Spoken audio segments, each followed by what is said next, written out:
जिंदगी खेलती भी उसी के साथ है जो खिलाड़ी बेहतरीन होता है। दर्द सबके एक से हैं, कोई दर्द सह के बिखर जाता है, कोई दर्द सह के निखर जाता है। नमस्कार दोस्तों, पैंथर एकेडमी में आप सभी लोगों का हार्दिक स्वागत है। उम्मीद है आप सारे लोग स्वस्थ होंगे और अपनी सफलता के लिए प्रयासरत होंगे। सबसे पहले आप सभी लोगों को कृष्ण जन्माष्टमी की हार्दिक शुभकामना और यही ईश्वर से प्रार्थना है कि हम सारे लोगों की मनोकामना ईश्वर हम पूरी करें। इसी क्रम में हम लोग सेशन की शुरुआत करेंगे।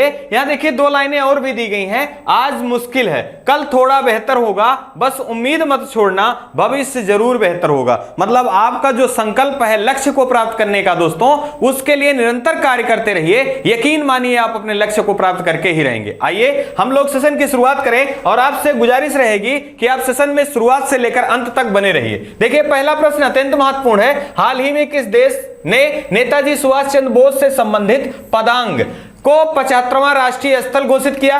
अब यहां देखिए विकल्प हमारे जो है मित्रों, पहला है यूएसए, दूसरा है सिंगापुर, तीसरा है जापान, चौथा है ऑस्ट्रेलिया। यहां जो सही हमारा विकल्प होगा यह सिंगापुर में स्थित है पदांग, और सिंगापुर के द्वारा ही पदांग को 75वां राष्ट्रीय स्थल के रूप में घोषित किया गया। अगर हम बात करें यहां पर सिंगापुर से, तो सिंगापुर की राजधानी क्या है मित्रों? तो आपको याद रखना है सिंगापुर की राजधानी सिंगापुर सिटी है। अगर हम बात कर लें यही नेताजी सुभाष चंद्र बोस जी से कुछ महत्वपूर्ण प्रश्न जो कि बार बार परीक्षाओं में बने हैं, तो वो प्रश्न हमारे गलत नहीं होंगे। जैसे अगर हम बात करें कि नेताजी सुभाष चंद्र बोस को नेताजी उपनाम से किसने संबोधित किया था? तो रुडोल्फ हिटलर के द्वारा सुभाष चंद्र बोस जी को नेताजी के नाम से संबोधित किया गया था। साथ ही साथ देश नायक के रूप में किसने संबोधित किया था? तो रविंद्रनाथ टैगोर जी के द्वारा संबोधित किया गया था। अगर हम बात करें मित्रों अत्यंत महत्वपूर्ण प्रश्न की महात्मा गांधी जी को राष्ट्रपिता के उपनाम से किसने संबोधित किया था? तो नेता सुभाष चंद्र बोस जी ने महात्मा गांधी जी को राष्ट्रपिता के नाम से संबोधित किया था। साथ ही साथ अगर हम बात करें त्रिपुरी संकट का संबंध किससे है? तो नेताजी सुभाष चंद्र बोस जी से संबंधित है, और ये 52वां राष्ट्रीय कांग्रेस का अधिवेशन था। इसके अध्यक्ष पद के लिए इन्होंने पट्टाभी सीतारामैया जी को पराजित किया था। कितने मतों से? 203 मतों से। और गांधी जी नाराज होकर एक कथन कहा था उन्होंने कि पट्टाभी सीतारामैया की हार मेरी हार है, और इसी कारण सुभाष चंद्र बोस जी ने अध्यक्ष पद से इस्तीफा दे दिया, और उसके थोड़ी दिनों के बाद उन्होंने फॉरवर्ड ब्लॉक की स्थापना की। यह भी पूछा जाता है फॉरवर्ड ब्लॉक की स्थापना किसके द्वारा किया गया? सुभाष चंद्र बोस जी द्वारा। कब? 1939 ईस्वी में। और साथ ही साथ आपको याद रखना है द इंडियन स्ट्रगल किताब किससे संबंधित है? तो सुभाष चंद्र बोस जी से संबंधित है। अगर हम बात करें, ये एक बहुत प्रसिद्ध नारा है, तुम मुझे खून दो मैं तुम्हें आजादी दूंगा का नारा किसके द्वारा प्रारंभ किया गया था? तो सुभाष चंद्र बोस जी द्वारा प्रारंभ किया गया था। हाल ही में भारत सरकार के द्वारा 23 जनवरी को किस दिवस के रूप में मनाए जाने की घोषणा की गई? पराक्रम दिवस के रूप में मनाए जाने की घोषणा की गई। यह किससे संबंधित है? तो सुभाष चंद्र बोस जी से संबंधित है। ये सारे प्रश्न अत्यंत ही महत्वपूर्ण है मित्रों, ये आपकी सफलता में मददगार जरूर साबित होंगे। आइए इसी क्रम में यहां देखिए, यह सिंगापुर का एक पिक्चर दिखाए जाने की कोशिश की गई है, और पदांग जो है सिंगापुर का, इसने 75वां राष्ट्रीय स्थल के रूप में इसे चिन्हित किया। यहां देखिए दूसरे फोटो के रूप में आपको प्रधानमंत्री नरेंद्र मोदी जी को दिखाया गया है। आपको याद रखना है कि गैर कांग्रेसी नेता के रूप में दिल्ली के लाल किले पर सर्वाधिक बार झंडा फहराने का सौभाग्य किसे प्राप्त हुआ है? तो नरेंद्र मोदी जी को प्राप्त हुआ है। कितनी बार? 9 बार इन्होंने दिल्ली के लाल किले से झंडा को फहराया है। आइए इसी क्रम में अगला देख लें, हाल ही में किस राज्य में नेशनल क्लाइंबिंग प्रतियोगिता 2022 का आयोजन किया गया? मित्रों यहां हमारा जो विकल्प है, पहला राजस्थान, दूसरा उत्तराखंड, तीसरा हिमाचल प्रदेश, चौथा सिक्किम। यहां जो सही हमारा होगा विकल्प नंबर 20 सही होगा, उत्तराखंड। अब यहां उत्तराखंड में नेशनल क्लाइंबिंग प्रतियोगिता का आयोजन किया जाएगा और यह पहली बार हो रहा है मित्रों, यहां पहली बार उत्तराखंड में आयोजित किया जा रहा है। अब हम यहां से ध्यान रखें कि उत्तराखंड के मुख्यमंत्री कौन है? तो पुष्कर सिंह धामी हैं। साथ ही साथ उत्तराखंड का गठन कब हुआ था? तो 2000 में 3 राज्यों का, उत्तराखंड, छत्तीसगढ़ और झारखंड राज्यों का गठन किया गया था। साथ ही साथ अगर हम बात करें उत्तराखंड से, तो माना और नीति दर्रा का संबंध किस राज्य से है? तो उत्तराखंड राज्य से है। अगर हम बात करें कि यहाँ की विधानसभा सीटें कितनी है, तो उत्तराखंड में 70 विधानसभा सीटें हैं और पहली विधानसभा अध्यक्ष के रूप में किसे नियुक्त किया गया है? तो रितु खंडूरी जो हैं ये पहली महिला विधानसभा अध्यक्ष के रूप में चुनी गई है। कहां से? उत्तराखंड से। साथ ही साथ आपको याद रखना है lichen park, pollinator park Bharat में पहली बार कहां पर स्थापित किया गया? तो उत्तराखंड राज्य में स्थापित किया गया। उत्तराखंड को मित्रों फूलों की घाटी के नाम से भी जाना जाता है। यह भी प्रश्न तमाम सारी परीक्षाओं में पूछा गया है कि फूलों की घाटी के नाम से किसे जाना जाता है? तो फूलों की घाटी के नाम से उत्तराखंड को जाना जाता है। जिम कॉर्बेट नेशनल पार्क का पुराना नाम क्या था? हैली नेशनल पार्क था। यह कहां संबंधित है? उत्तराखंड राज्य से संबंधित है। एक प्रश्न और भी याद रखिए कि नई शिक्षा नीति किसके द्वारा, किस समिति के सिफारिश पर? के कस्तूरीरंगन के सिफारिश पर 2020 में लागू किया गया और प्राइमरी स्तर पर लागू करने वाला पहला राज्य कौन सा है? तो उत्तराखंड है, जबकि उच्च शिक्षण संस्थानों में लागू करने वाला पहला राज्य गोवा है। इसी क्रम में आइए हम लोग आगे बढ़े। यहां देखिए, यह नेशनल क्लाइंबिंग की आपको एक पिक्चर दिखाई गई है। साथ ही साथ देखिए national spirit climbing championship 2022 Uttarkashi, मतलब उत्तरकाशी जिला है उत्तराखंड का, यहीं पे आयोजित किया जा रहा है। उत्तराखंड को देवों की भूमि के नाम से, देवों की भूमि के नाम से भी जाना जाता है। आइए इसी क्रम में अगला देख लें, हाल ही में प्रधानमंत्री आवास शहरी योजना PMAY के अंतर्गत सबके लिए आवास योजना कब तक बढ़ा दिया गया? अब यहां डेट की बात हो रही मित्रों, आपको डेट याद रखना है। दिसंबर 2022, दिसंबर 2023, दिसंबर 2024 और दिसंबर 2025। जो सही हमारा विकल्प है मित्रों, यह विकल्प नंबर सी सही होगा, दिसंबर 2024 तक बढ़ा दिया। अब सबसे पहली बात हमारी है मित्रों कि हम जाने कि प्रधानमंत्री शहरी आवास योजना कब प्रारंभ किया गया था? तो 25 जून 2015 में इसे प्रारंभ किया गया था। इसका लक्ष्य कब तक का था? 2022 तक का लक्ष्य रखा गया था और अब इसे और आगे बढ़ा दिया गया है। कब तक के लिए? दिसंबर 2024 तक के लिए इसको बढ़ा दिया गया। दोस्तों यहां ध्यान रखना है कि कुछ महत्वपूर्ण जो योजनाएं हैं हमेशा परीक्षाओं में पूछी जाती हैं। अगर हम उन योजनाओं को रिकॉल करते रहें तो हमारे प्रश्न गलत नहीं होंगे। जैसे अगर हम बात करें विश्व की सबसे बड़ी वित्तीय समावेशन की योजना कौन है? तो जन धन योजना जो है ये विश्व की सबसे बड़ी वित्तीय समायोजन की योजना है कि सभी नागरिकों का खाता होना। अगर हम बात करें कब प्रारंभ किया गया? 2014 में प्रारंभ किया गया। मेक इन इंडिया योजना कब प्रारंभ की गई? तो यह भी 2014 में प्रारंभ किया गया। अगर हम बात करें मित्रों बेटी बचाओ और बेटी पढ़ाओ योजना कब प्रारंभ किया गया? तो 2015 में प्रारंभ किया गया। अगर हम बात करें मित्रों सौभाग्य योजना, ये कब प्रारंभ किया गया? तो 2017 में प्रारंभ किया गया। अगर हम बात करें मित्रों आयुष्मान योजना कब प्रारंभ किया गया? तो ये 2019 में प्रारंभ किया गया। अगर हम बात कर लें किसान सम्मान निधि योजना कब प्रारंभ किया गया? ये भी 2019 में प्रारंभ किया गया। एक योजना है उज्ज्वला योजना कब प्रारंभ किया गया? तो 1 मई 2016 में बलिया से प्रारंभ किया गया। आपको ध्यान रखना है, अगर उज्ज्वला 2.0 पूछा जाए तो 2021 में महोबा से प्रारंभ किया गया।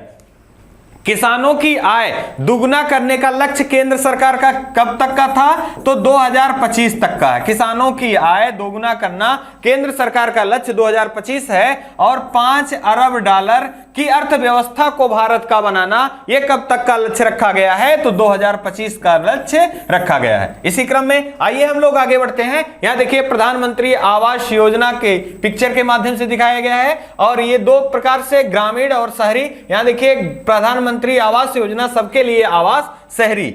आइए इसी क्रम में अगला देख लें। हाल ही फुटबॉल का UEFA सुपर कप 2022 का खिताब किसने जीता? तो यहां जो हमारे विकल्प दिए गए हैं दोस्तों, पहला है रियल मैड्रिड, दूसरा फ्रैंकफर्ट, तीसरा है बार्सिलोना, और चौथा है इनमें से कोई नहीं। हमारा जो सही विकल्प होगा मित्रों, यह सही होगा, रियल मैड्रिड ने इस किताब को जीता है। और उप विजेता मतलब विजेता जो रहा है मित्रों, ये कौन रहा है? रियल मैड्रिड रहा है। और उप विजेता कौन रहा है? तो फ्रैंकफर्ट रहा है। उप विजेता फ्रैंकफर्ट रहा है। अब यहां से महत्वपूर्ण फुटबॉल के कप जो आयोजित होते हैं, अगर उनका नाम हम देख लें और उनसे संबंधित कुछ महत्वपूर्ण जानकारियों को रिलेज कर लें, तो ये हमारे लिए फायदेमंद होगा। अब देखिए, अगर हम बात करें हाल ही में डूरंड कप पूछ लिया जाता है मित्रों परीक्षा हाल में कि डूरंड कप किस खेल से संबंधित है, या संतोष ट्रॉफी का संबंध किस खेल से है? तो ये दोनों किससे संबंधित हैं? फुटबॉल से संबंधित हैं। अगर हम बात करें डूरंड कप का 131वां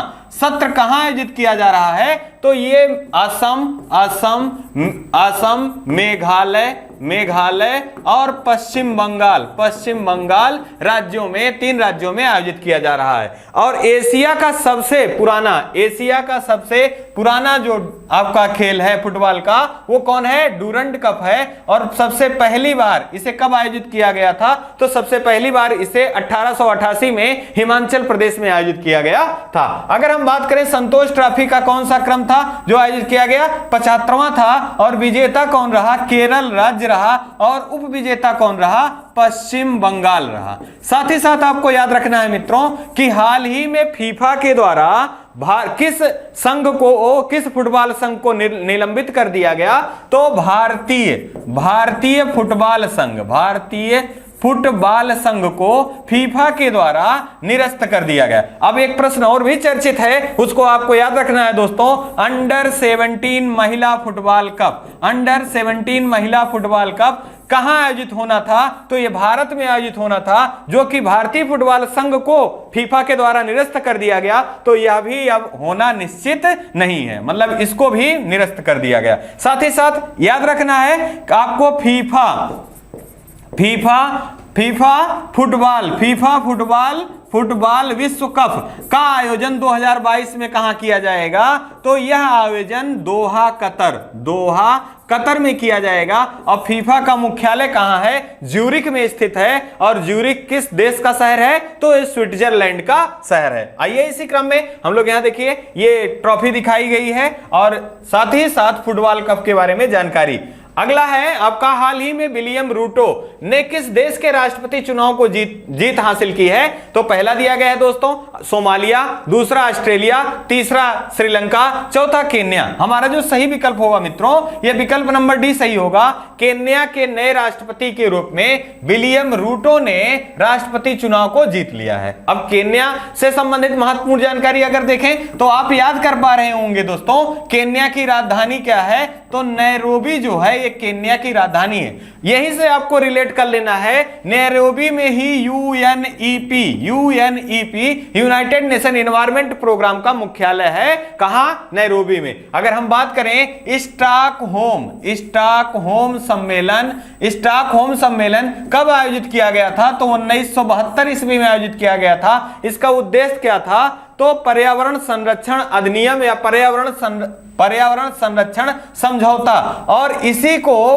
पर्यावरण का मैग्ना कार्टा कहा जाता है? किस सम्मेलन को पर्यावरण का मैग्ना कार्टा कहा जाता है? तो स्टॉकहोम सम्मेलन को पर्यावरण का मैग्ना कार्टा कहा जाता है। इसी के आधार पर प्रत्येक 5 जून को विश्व पर्यावरण संरक्षण दिवस के रूप में मनाए जाने की घोषणा की गई। अगर हम बात करें मित्रों कि पहला विश्व पर्यावरण संरक्षण दिवस कब मनाया गया, तो 5 जून 1974 में पहला मनाया गया। अब यही बात हो रही है 2022 की भी, अगर हम देख लें तो अत्यंत महत्वपूर्ण होगा कि 2022 के विश्व पर्यावरण संरक्षण दिवस की थीम क्या है, तो ओनली ऑन अर्थ जो है इसकी थीम है। अब यहां अन्य राजधानियां भी पूछी जाती हैं दोस्तों, हम देख लें सोमालिया की राजधानी मोगादिशु है, ऑस्ट्रेलिया की राजधानी कैनबरा है, जबकि श्रीलंका की राजधानी जयवर्धनेपुरे कोट्टे है। आइए इसी क्रम में हम लोग कुछ महत्वपूर्ण और जानकारियों देख लेते हैं। जैसे अगर बात करें यार लैपिड हाल ही में किस देश के राष्ट्रपति बनाए गए हैं, तो इजराइल के नए राष्ट्रपति के रूप में किसने शपथ लिया है, यार लैपिड की। अगर आप याद कर पा रहे हो दोस्तों, तो फार्डिनेस मार्कोस जूनियर ने किस देश के राष्ट्रपति के रूप में शपथ लिया है, तो फिलीपींस के राष्ट्रपति के रूप में शपथ लिया है। हाल ही में श्रीलंका के राष्ट्रपति के रूप में किसने शपथ ग्रहण किया है, तो रानिल विक्रमसिंघे ने शपथ लिया है। अगर हम बात कर लें यहीं ऑस्ट्रेलिया के प्रधानमंत्री चुने गए हैं, तो कौन है, तो एंथोनी एल्बनीज जो है ये ऑस्ट्रेलिया के प्रधानमंत्री चुने गए हैं। अगर हम बात करें जापान के प्रधानमंत्री का क्या नाम है, तो फूमियो कसीदो जो है ये जापान के प्रधानमंत्री हैं। आइए इसी क्रम में हम लोग अगला देख लें। यहां देखिए ये फिगर के माध्यम से विलियम रूटो को दिखाया गया है और इन्होंने किस देश के राष्ट्रपति के चुनाव जीता है, केन्या की। आइए इसी क्रम में अगला देखें। हाल ही में 9वीं भारत थाईलैंड संयुक्त आयोग का बैठक कहां आयोजित किया गया, अत्यंत महत्वपूर्ण प्रश्न है। देखिए पहला दिया गया बेंगलुरु, दूसरा दिया गया बैंकॉक, तीसरा मिस्र, चौथा दिया गया जापान। यहां जो सही हमारा विकल्प होगा मित्रों ये बैंकॉक होगा। अब यह बैंकॉक में 9वीं भारत थाईलैंड संयुक्त आयोग की बैठक बुलाई गई। इसका मतलब आपको ध्यान रखना है, इससे पहले 8वां हुआ होगा, तो 8वां का कहां बुलाया गया था, तो नई दिल्ली भारत में 8वीं बैठक बुलाई गई थी। अब इससे संबंधित बैंकॉक के बारे में अगर हम बात करें, तो थाईलैंड की राजधानी क्या है, बैंकॉक है। एक प्रश्न अत्यंत महत्वपूर्ण है कि बैंकॉक की राजधानी, जो थाईलैंड की राजधानी बैंकॉक है, ये किस नदी के तट पर स्थित है, तो ये चायो फ्रायो नदी के तट पर स्थित है। अगर हम यही बात कर लें कुछ महत्वपूर्ण जो आने वाले समय में आयोजन होंगे उनके बारे में, तो हमारे प्रश्न गलत नहीं होंगे। जैसे अगर हम हाल ही में बात करें मित्रों, जापान में चौथे क्वाड देशों का सम्मेलन बुलाया गया। अगर हम 5वां बात करें, 5वां कहां आयोजित किया जाएगा, तो मित्रों यह ऑस्ट्रेलिया में आयोजित किया जाएगा। कहां किया जाएगा, ऑस्ट्रेलिया में किया जाएगा। ऐसे ही अगर हम ब्रिक्स देशों की बात करें मित्रों, क्रम याद रखना है, 13वां आयोजन कहां किया गया था, तो 13वां भारत में आयोजन किया गया था। हाल ही में राजस्व लेखपाल की मुख्य परीक्षा हुई है, उसमें यह प्रश्न पूछा गया था कि ब्रिक्स देशों की 14वीं बैठक कहां आयोजित की गई, तो 13वीं भारत में, जबकि 14वीं जो है मित्रों ये चीन में आयोजित किया गया। आपको याद रखना है G7 देशों की बैठक कहां बुलाई गई, तो जर्मनी में बुलाई गई। आपको याद रखना है G20 देशों की 2022 में बैठक की अध्यक्षता किस देश द्वारा किया गया, तो इंडोनेशिया के द्वारा किया गया। अगर हम बात करें 2021 की यही मित्रों, तो ये इटली में आयोजन किया गया था, और बात करें 2023 की मित्रों, तो ये भारत में किया जाएगा, भारत के जम्मू और कश्मीर राज्य में। अब यहीं पे अगर हम बात करें बिम्सटेक शिखर सम्मेलन का आयोजन कहां किया गया, तो कोलंबो में बिम्सटेक शिखर सम्मेलन का आयोजन किया गया। ये सारे आयोजक स्थल हैं, अत्यंत महत्वपूर्ण हैं। यहां पर एक मिस्र से आप ध्यान रखिए, COP27 कॉन्फ्रेंस ऑफ पार्टी का आयोजन कहां किया जाएगा, मिस्र में किया जाएगा। जबकि COP26 का आयोजन कहां किया गया था, तो ये ग्लासगो में किया गया था। और ये किस देश का शहर है मित्रों? स्कॉटलैंड का शहर है। आइए इसी क्रम में अगला देखिए यहां पर। और इसमें भाग लेने कौन जाएंगे? तो भारत के विदेश जो सचिव हैं ये कौन है? ये एस जयशंकर जी जो हैं विदेश मंत्री हैं, ये भाग लेने जाएंगे। साथ ही साथ यहां पर आपको फिगर दिखाया गया है। आइए अगले प्रश्न के रूप में देखें, हाल ही में किसके द्वारा भारत का पहला 3D प्रिंटेड कार्निया विकसित किया गया? तो यहां देखिए पहला विकल्प है मित्रों IIT रुड़की, दूसरा IIT मद्रास, तीसरा IIT हैदराबाद, चौथा IIT कानपुर। यहां जो हमारा सही विकल्प होगा मित्रों, विकल्प नंबर सी सही होगा, IIT हैदराबाद। अब यहां पर पहला 3D प्रिंटेड कार्निया विकसित किया गया, तो आपको एक सेंटर और भी याद रखना है इसमें, IIT हैदराबाद, साथ ही साथ CCMB। इसका फुल फॉर्म है centre for cellular and molecular biology. Centre for cellular and molecular biology और हैदराबाद, IIT हैदराबाद के संयोग से यह भारत का पहला 3D प्रिंटेड कार्निया बनाया गया।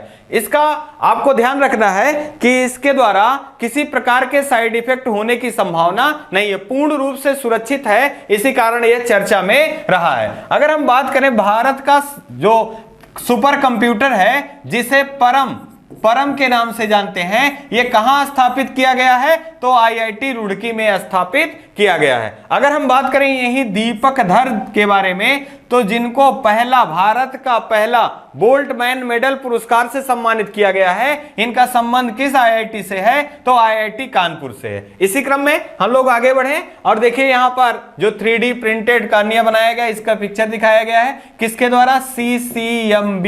CCMB।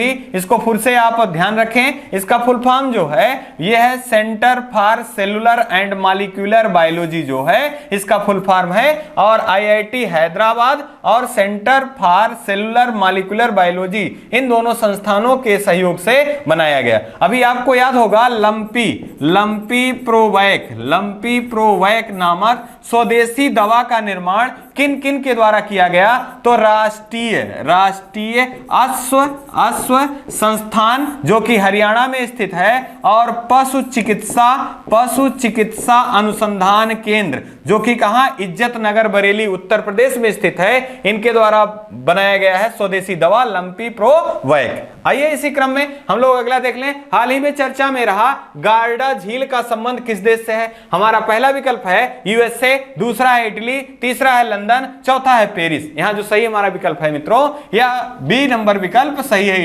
इटली की राजधानी क्या है मित्रों? रोम है। अब यहां ध्यान रखना है दोस्तों कि गार्डा झील चर्चा में क्यों रही? क्योंकि इटली में सूखे की स्थिति आने के कारण यहां की एक नदी पॉपुलर है, पो नदी। आप याद कर पा रहे होंगे कि इटली की गंगा के नाम से किस नदी को जाना जाता है? तो इटली के पो नदी को इटली की गंगा के नाम से जाना जाता है। अगर हम बात कर लें कि पो नदी का पानी जो है वो जल स्तर धीरे धीरे गिरने लगा, और इसी जल स्तर को सुधारने के लिए गार्डा झील के का पानी जो है वो पो नदी में डाला गया, जिसके कारण गार्डा झील का अस्तित्व भी खतरे में आ गया। इसी कारण यह चर्चा में रहा। अब इटली से महत्वपूर्ण प्रश्नों के रूप में अगर हम देखें तो आपसे प्रश्न पहला पूछा जाता है कि विश्व की सबसे बड़ी झील कौन सी है? तो कैस्पियन सागर जो है विश्व की सबसे बड़ी झील है। अगर हम बात करें विश्व की सबसे गहरी झील के रूप में किस झील को जाना जाता है? तो बैकाल झील को जाना जाता है। यह कहां स्थित है? यह साइबेरिया में स्थित है। अगर हम बात करें मित्रों कि विश्व की मीठे पानी की सबसे बड़ी झील कौन सी है? तो सुपीरियर झील है, और इसे ग्रेट महान झीलों के नाम से जाना जाता है। इसमें 5 झीलें हैं। कौन कौन है? सुपीरियर है, ओंटेरियो है, इरी है, ह्यूरॉन है, साथ ही साथ मिशिगन है। अब एक प्रश्न याद रखिए, मिशिगन झील के तट पर कौन सा शहर बसा हुआ है? तो शिकागो जो शहर है ये मिशिगन झील के तट पर स्थित है। साथ ही साथ अगर हम यहीं से महत्वपूर्ण प्रश्नों के रूप में देखें कि विश्व की सबसे अधिक लवणता वाला झील कौन सा है? तो वान झील जो है ये कहां स्थित है? ये तुर्की में स्थित है और ये विश्व की सबसे अधिक लवणता वाला झील है। आपको ध्यान रखना है कि हाल ही में तुर्की ने अपना नाम, देश का नाम परिवर्तित किया है। क्या किया है? तुर्कीये। और तुर्की की राजधानी क्या है? अंकारा। अंकारा इसकी राजधानी है। अब यही देख ले, यूएसए की राजधानी जो है वाशिंगटन डीसी है और ये पोटोमैक या पोटामैक नदी के तट पर स्थित है। अगर हम बात करें यही लंदन की तो ये टेम्स नदी के तट पर स्थित है। बात करें पेरिस की तो फ्रांस की राजधानी पेरिस है, ये सीन नदी के तट पर स्थित है। और एक रोम से एक प्रश्न याद रखना है आपको, FAO food and agriculture organisation, इसका मुख्यालय कहां है? इटली की राजधानी रोम में स्थित है। इसकी स्थापना 16 अक्टूबर 1945 ईस्वी में किया गया था। इसी कारण प्रत्येक वर्ष 16 अक्टूबर को विश्व खाद्य दिवस के रूप में मनाया जाता है। इसी क्रम में अगला हम देख लें, यहां देखिए आपको फिगर दिखाया गया इटली की। आपको याद रखना है इटली में ही ब्यूसियस ज्वालामुखी कहां स्थित है? इटली में स्थित है। स्ट्राम्बोली कहां पर स्थित है? वो भी इटली में स्थित है। साथ ही साथ आपको भूमध्य सागर का प्रकाश स्तंभ किस ज्वालामुखी को कहा जाता है? तो वो स्ट्राम्बोली को कहा जाता है। आइए इसी क्रम में अगला देख लें। हाल ही में दुर्गादास राठौर की प्रतिमा का अनावरण किसके द्वारा किया गया? यहां से प्रश्न में आपका विकल्प जो दिया गया है, पहला राजनाथ सिंह, दूसरा नरेंद्र मोदी, तीसरा अमित शाह, चौथा पीयूष गोयल। यहां जो सही हमारा है दोस्तों, यह विकल्प नंबर ये सही है। राजनाथ सिंह द्वारा उद्घाटन किया गया है, अनावरण किया गया है किसका? दुर्गादास राठौड़ जी की मूर्ति का। यह किससे बनी है? अष्ट धातु से बनी हुई है, अष्ट धातुओं से मिलकर बनी हुई है। कितनी फीट ऊंची है? ये 12 फीट की ऊंचाई पर स्थित है। कहां पर स्थित है? तो ये राजस्थान के जोधपुर में स्थित है। साथ ही साथ अगर हम बात करें यहां पर कुछ मूर्तियों से संबंधित महत्वपूर्ण प्रश्न जो बार बार परीक्षाओं में पूछे जाते हैं, अगर हम बात कर लें स्टैचू ऑफ यूनिटी कहां पर स्थित है? तो गुजरात राज्य में स्थित है, नर्मदा नदी पर, और यह सरदार वल्लभ भाई पटेल को समर्पित है। अगर हम बात करें स्टैचू ऑफ इक्वलिटी की मित्रों, तो यह हैदराबाद में स्थित है जो कि संत रामानुजाचार्य को समर्पित है। अगर हम बात करें यहीं पर स्टैचू ऑफ नॉलेज की, तो यह महाराष्ट्र के लातूर में स्थित है जो कि डॉक्टर BR अम्बेडकर जी को समर्पित है। अगर हम बात करें स्टैचू ऑफ पीस की, तो यह गुजरात राज्य में स्थित है जो कि समर्पित है जैन मुनि के लिए। अगर हम बात करें यहीं पर कि शयन मुद्रा में महात्मा बुद्ध की या भगवान बुद्ध की सबसे बड़ी प्रतिमा कहां स्थापित की जा रही है? तो बोध गया में स्थापित किया गया है। आइए इसी क्रम में हम लोग अगला प्रश्न देख ले। यहां देखिए ये राजनाथ सिंह जी दिखाई दे रहे हैं और ये मूर्ति है और ये फिगर है दुर्गादास राठौर जी का। आइए इसी क्रम में इस सेशन का लास्ट पर देख लें। हाल ही में सुल्तान अजलान शाह कप का अंतरराष्ट्रीय पुरुष हॉकी टूर्नामेंट का आयोजन कहां किया गया? यहां जो हमारा सही विकल्प है देखिए दिया गया है, पहला दक्षिण कोरिया, दूसरा जर्मनी, तीसरा मलेशिया, चौथा भारत। यहां जो सही हमारा होगा ये सही है विकल्प नंबर सी, मलेशिया। मलेशिया की राजधानी क्या है? कुआलालंपुर है। साथ ही साथ अगर हम बात करें यहां पर सुल्तान अजलान शाह, अब यहां पर आपको ध्यान रखना है कि ये किस खेल से संबंधित है? हॉकी से संबंधित है। और ये आयोजन कहां किया जा रहा है? मलेशिया में किया जा रहा है। और इसमें अगर हम बात करें कि कितनी टीमें भाग लेंगी, तो 20 टीमें इसमें भाग लेंगी। अगर हम बात कर लें कि इससे पहले इसका आयोजन कहां किया गया था, तो इसका जो आयोजन हमेशा मलेशिया में ही होता है। और मलेशिया में अगर हम बात करें इससे पहले वाली जो सीरीज थी उसमें किसने विजय प्राप्त की थी? विजेता टीम कौन रही है? तो विजेता टीम के रूप में वहां पर साउथ कोरिया रहा है। और उपविजेता के रूप में अपना प्यारा भारत वर्ष रहा है। अब यहां से हॉकी से संबंधित महत्वपूर्ण प्रश्नों को देखें तो हाल ही में आप चर्चा में रहा कि टोक्यो ओलंपिक में 41 साल बाद किस टीम को पराजित करके जर्मनी से इन्होंने कांस्य पदक प्राप्त किया था? जर्मनी को पराजित करके भारत 41 वर्ष के बाद कांस्य पदक प्राप्त किया था। अब अगर हम हॉकी से संबंधित महत्वपूर्ण जानकारियों को देखें तो भारत के हॉकी के कप्तान कौन से हैं पुरुष वर्ग में, तो मनप्रीत सिंह हैं। तो आपको याद रखना है कि कॉमनवेल्थ गेम में ध्वजवाहक के रूप में पीवी सिंधु और मनप्रीत सिंह को चुना गया था। साथ ही साथ महिला वर्ग में कौन है, तो रानी रामपाल जो हैं ये महिला हॉकी टीम की कौन है, कप्तान है। और मनप्रीत सिंह जो हैं ये पुरुष वर्ग के क्या हैं, कैप्टन हैं।